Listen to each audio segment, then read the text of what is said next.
um podcast sobre ciência em um monte de assunto que quase ninguém entende direito. Especial Elas na Ciência. Separadas por 150 anos de história, duas mulheres se conectam. Uma nascida no Maranhão e a outra em Pernambuco, elas se encontram, além dos tempos, na luta antirracista. Uma delas é Maria Firmina dos Reis, escritora, professora, poetisa, musicista e jornalista maranhense, que deixou seu nome marcado na história como a primeira mulher brasileira a publicar um romance. O seu livro Úrsula é um marco na luta contra a escravidão no Brasil. A nossa outra cientista é Valéria Costa, pesquisadora e professora de História da África na UFPE, que se dedica a pesquisar sobre religiões de matriz africana e a população africana no século XIX em Pernambuco. Além disso, um dos seus propósitos é trazer a luta antirracista na educação.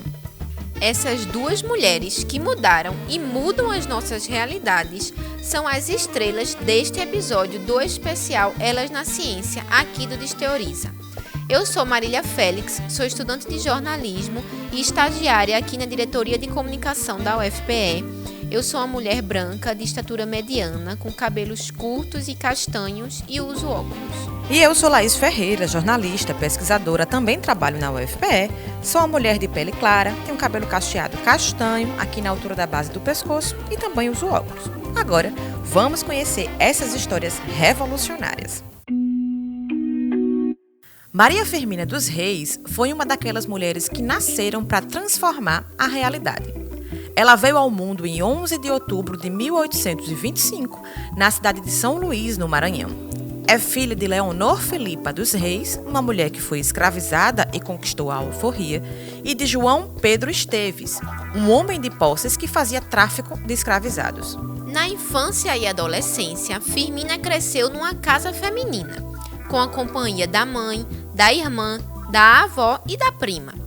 Ela também pôde ter acesso a uma educação por ser sobrinha do jornalista e professor Sotero dos Reis e morar perto de uma biblioteca. Na época, os colégios normais do estado, que são aqueles que formavam professores, não permitiam o ingresso de mulheres.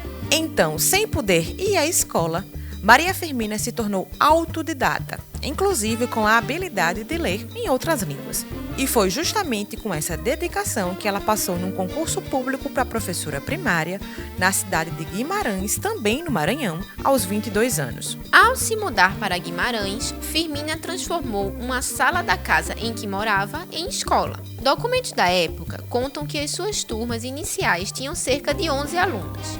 E foi entre essa vida de professora que Firmina escreveu artigos para os jornais do estado, exerceu uma vida social ativa ajudando as pessoas da cidade e se tornou conhecida por ser uma grande poetisa. Embora não tenha registros em fotografias ou pinturas de Maria Firmina durante a sua vida, alguns pesquisadores conseguiram colher depoimentos de pessoas conhecidas da escritora para reconstruir a sua imagem. Quem nos conta o retrato falado de Maria Firmina é Luciana Diogo, socióloga, pesquisadora, gestora do site sobre Maria Firmina e autora do livro Maria Firmina dos Reis, Vida Literária. Naquelas pesquisas do Nascimento Moraes Filho, que ele recolhe depoimentos, de pessoas que conviveram com a artista, elas fizeram um retrato falado de Maria Firmina dos Reis. Como elas descreveram Firmina? Firmina tinha o rosto arredondado, o nariz largo, os lábios grossos, o cabelo crespo, sempre amarrado atrás, assim, em coque. Ela andava sempre com um chale, usava sandálias furta-cor. Ela tinha mais ou menos 1,50 m, segundo as descrições, magra. O que mais que a gente tem de informações sobre a pele? A pele clara, mais morena, eles falam, que era uma mestiça, Além do seu trabalho como jornalista e pesquisadora, um dos seus maiores feitos para a ciência literária brasileira foi a sua vertente escritora. Úrsula, o seu livro mais conhecido, lançado em 1859, foi um marco na história brasileira por ser o primeiro romance publicado por uma mulher no país e também por inaugurar a literatura abolicionista no Brasil. Maria Firmina inovou ao humanizar as pessoas negras na história e retratar as crueldades do tráfico negreiro. Os personagens escravizados no romance Úrsula falam a partir dos seus próprios pontos de vista. Quem nos conta um pouco mais sobre a importância da escrita de Maria Firmina é Michele Carvalho, professora da Universidade Federal do Maranhão. Então, a Maria Firmina, ela é considerada a primeira escritora brasileira, então a gente pode dizer, né, que ela tem uma contribuição gigantesca para a literatura.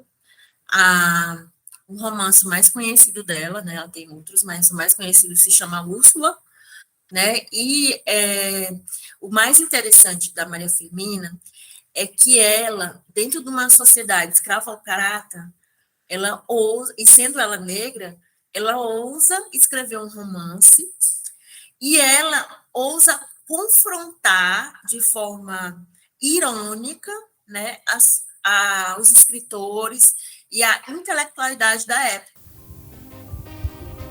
E Maria Firmina não parou por aí. Nos anos seguintes, ela lançou o conto Gupeva e A Escrava, além de continuar escrevendo poemas para os jornais.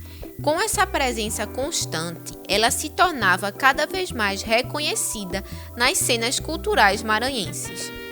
E mesmo após a sua aposentadoria como professora, ela continuou revolucionando através do ensino. Maria Firmina alfabetizou meninas negras escravizadas e, no início dos anos 1880, fundou a primeira escola mista para meninas e meninos do Maranhão, como nos conta Luciana Diogo. A Firmina ela era uma mulher muito estrategista e muito inteligente. Ela conhecia leis.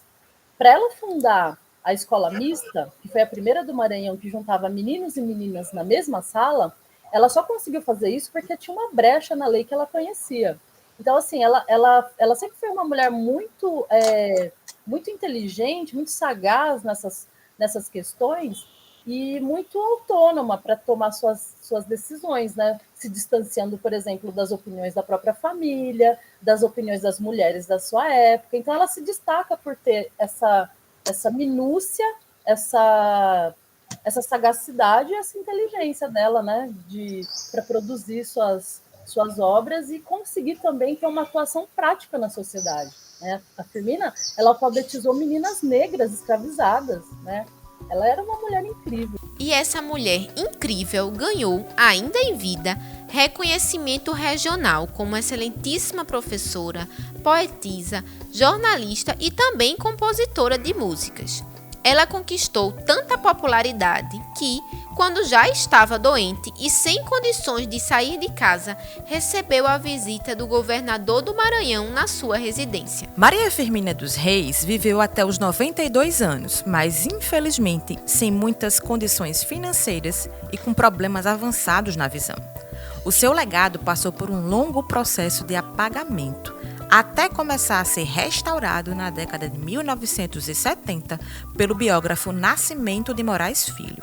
E hoje, a importância de Maria Firmina continua a ser lembrada. Uma outra questão com relação a Firmina que é importante que a gente tenha em mente é que ela atuava nas suas práticas sociais, né? Elas confirmavam os seus anseios artísticos e literários.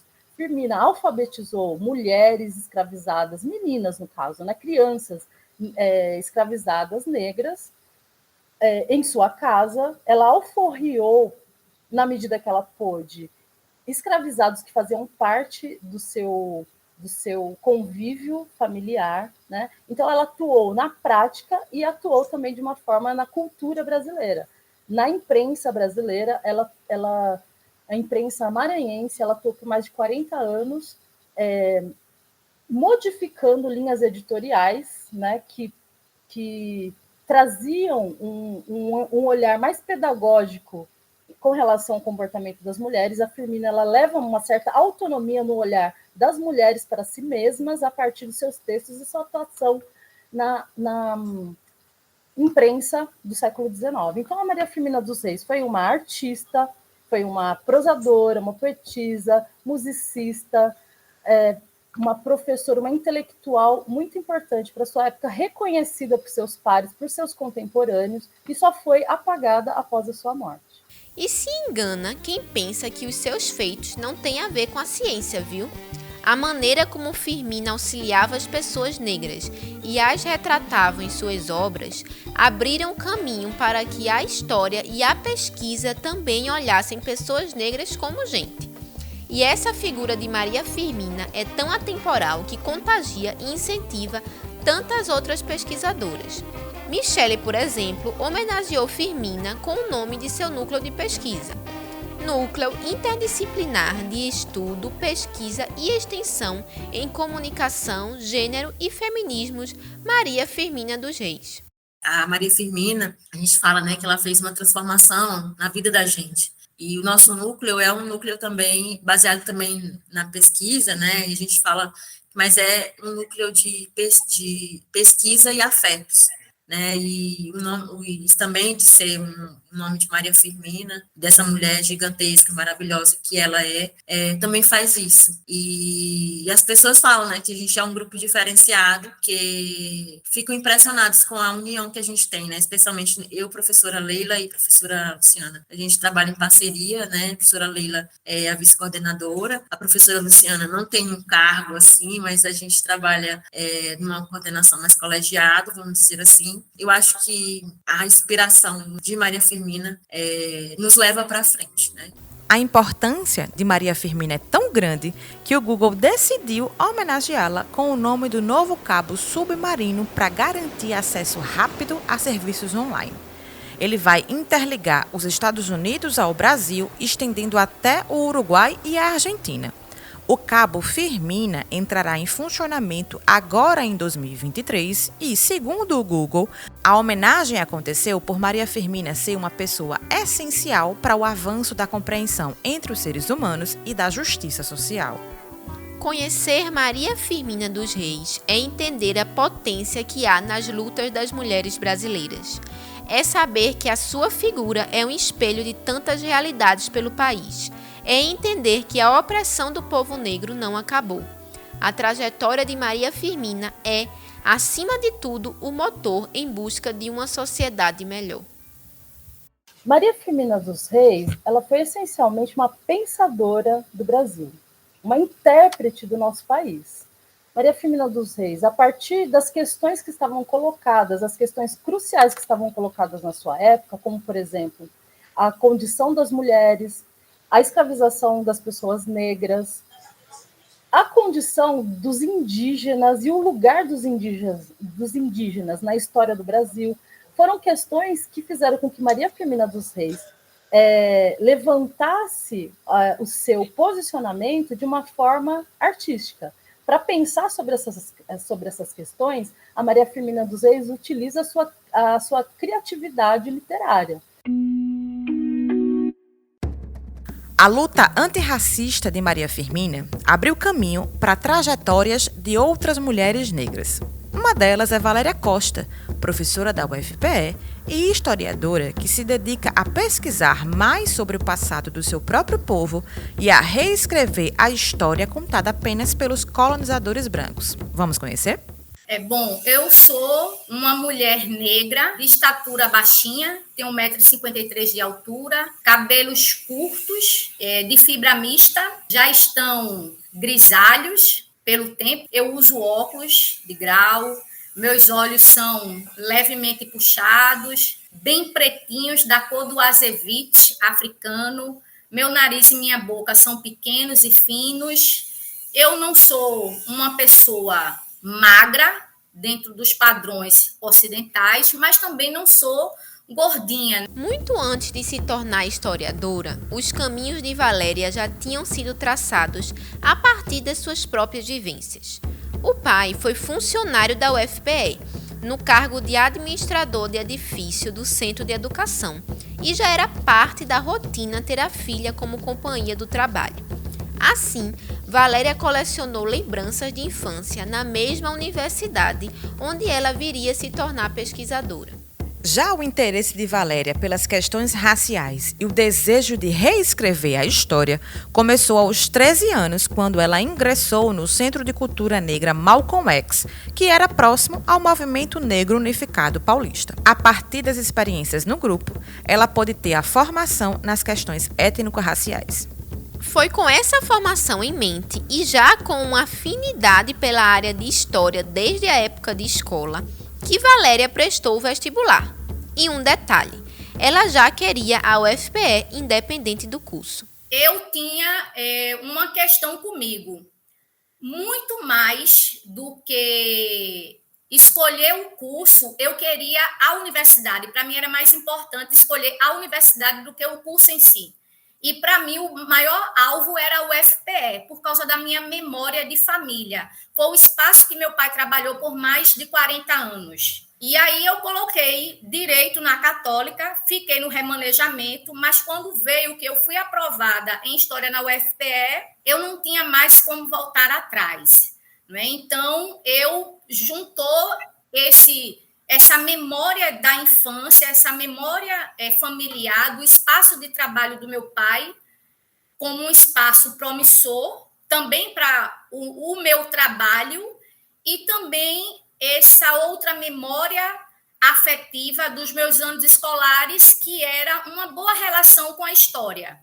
Ao iniciar os estudos, conheceu o que viria a ser a sua grande paixão na área, o arquivo. A oportunidade de trabalhar com documentos históricos e pesquisa deixou Valéria encantada. E contando com uma grande mola propulsora, que era o incentivo do pai para a filha continuar no mestrado e doutorado na UFPE, ela decidiu seguir na área acadêmica. O fascínio do arquivo foi o que eu fiz, o que me tornou mais do que uma apaixonada, mas uma amante da história. A possibilidade de rastrear personagens reais através dos arquivos. E foi embalada por essa paixão que Valéria começou o mestrado estudando sobre a formação urbana de um bairro a partir do terreiro de Xambá, que fica na cidade de Olinda, aqui em Pernambuco. Essa foi a oportunidade que encontrou de relacionar o seu trabalho com a vida pessoal. Valéria é do candomblé, filha de Ivo de Xambá, do mesmo terreiro que ela estudou. E esse trabalho foi tão elogiado que virou o livro Edu Dendê, História e Memórias Urbanas da Nação Xambá no Recife, e contribuiu para que o terreiro de Xambá se tornasse o primeiro quilombo urbano do Nordeste. Depois disso, Valéria já embalou um doutorado na Universidade Federal da Bahia.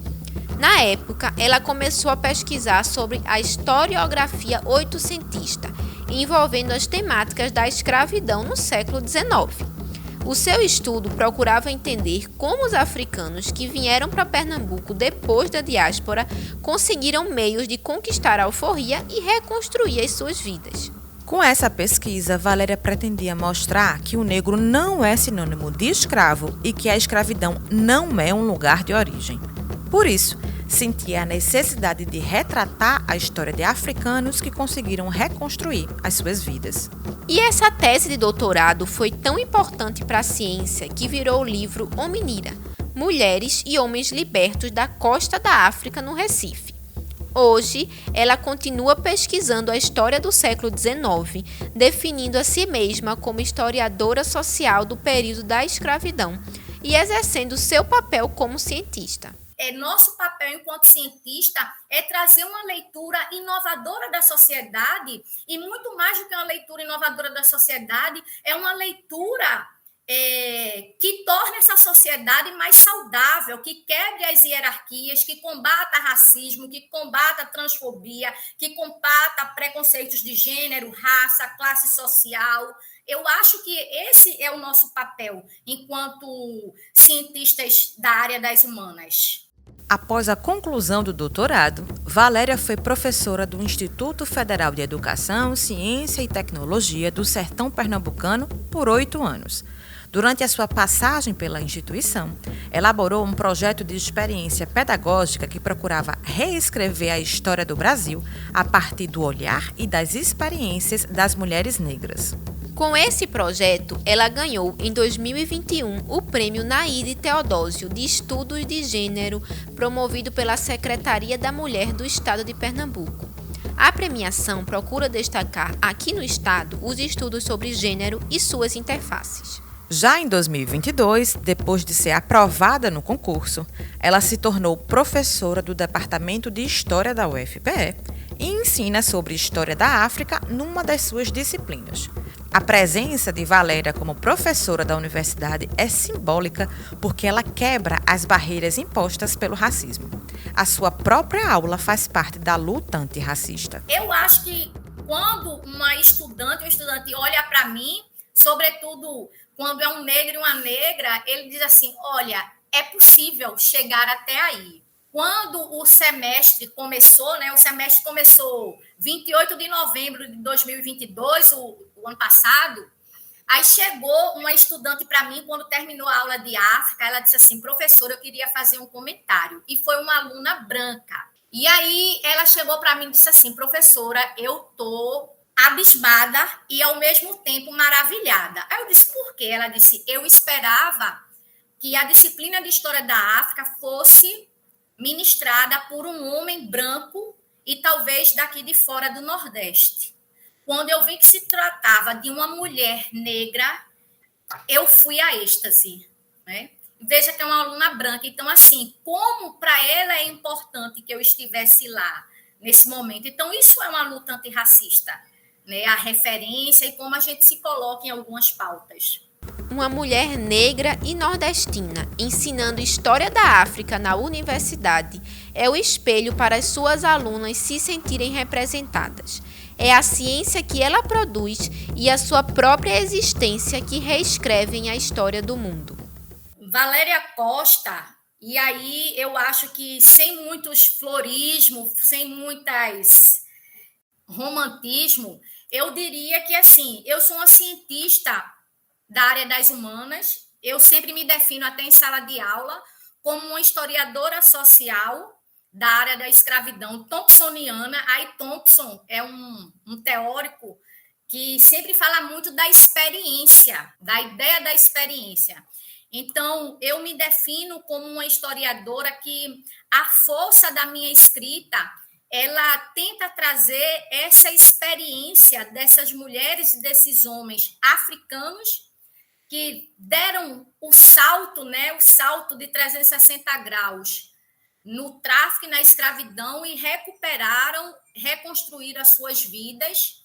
Então, eu acho que eu me defino de forma muito simples como essa historiadora da história social, da escravidão, que busca trazer a experiência dessas pessoas e experiências que mostram que não foram sucumbidas, que mais continuaram dentro das suas questões culturais do que houve, na realidade, uma ruptura. A gente tem certeza que as histórias de Maria Firmina e Valéria Costa mudam o mundo. Bateu a curiosidade para saber mais sobre elas? Segue a gente nas redes sociais, é @Desteoriza no Instagram, Facebook, Twitter e TikTok. Aproveita e segue também o nosso podcast no seu tocador preferido. É só clicar no botão seguir que está aí da página de onde você está nos ouvindo. Ah, e fica de olho que vai ter muito mais coisa boa aqui no nosso especial Elas na Ciência. No nosso próximo episódio, você vai conhecer duas cientistas professoras da UFPE que juntam a pesquisa e a sala de aula para ajudar na área da saúde. Esse episódio do Desteoriza teve produção de Jonas Lucas Vieira, pesquisa, entrevista, roteiro e apresentação de Marília Félix e Laís Ferreira, edição de Laura Marinho, pós-produção de Felipe Silva e design de Ludovico Soares e Sandra Chacon. A gente te espera no próximo episódio. Até lá!